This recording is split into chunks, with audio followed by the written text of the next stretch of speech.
ar-Rahman ar-Rahim. I start in the name of Allah, the All-Merciful, the Ever-Merciful, and the Everlasting, curse be on the Satan and his followers. Allah's blessings and peace be upon Muhammad the Prophet and upon his pure family. Respected viewers, peace and blessings be upon you wherever you are in the world, and welcome to a new episode of Who's Imam Hussein.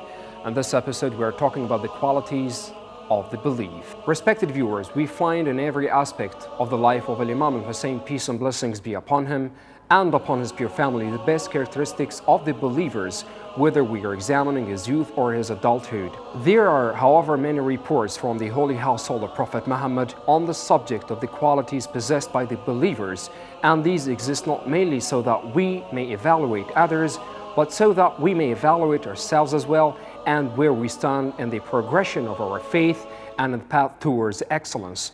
The Imams, more importantly, of course, are the living embodiment of these characteristics and qualities. In this regard, in a famous report reported by Imam Sadiq alayhi salam, he says, "The believer is only he who, should he become angry, would not let his anger take him away from the truth and what is right, and who, should he be pleased, now his pleasure would not take him into false matters, and who, should he be empowered, would not take more than what is his."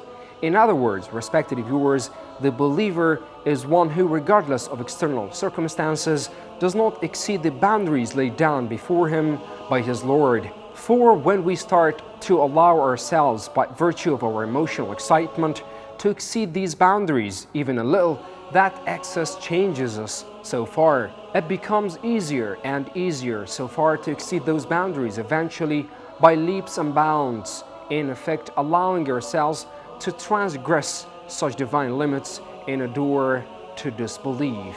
Moreover, respected viewers, who can immediately doubt that Imam Hussein had greater right to be angry than virtually any other person in history at multiple points in his life? As a youth, Imam Hussein alayhi salam witnessed the brutal oppression of his father following the martyrdom of his blessed grandfather, peace and blessings be upon him and upon his pure progeny. Was he angered?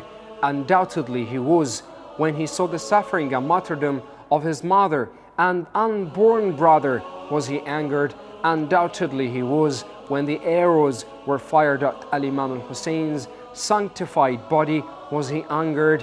When he was betrayed by his supposed supporters in Kufa. Was he angered? When Imam alayhi salam saw his closest friends and relatives cut down and cruelly martyred in Karbala. Was he angered? Now in every case he was rightfully so, yet in not one instance did he allow his anger to take him out of truth and to eventually into falsehood. Respected viewers, this is the end of today's episode. Until we meet again, thank you very much indeed. Wassalamu alaikum wa rahmatullahi wa barakatuh.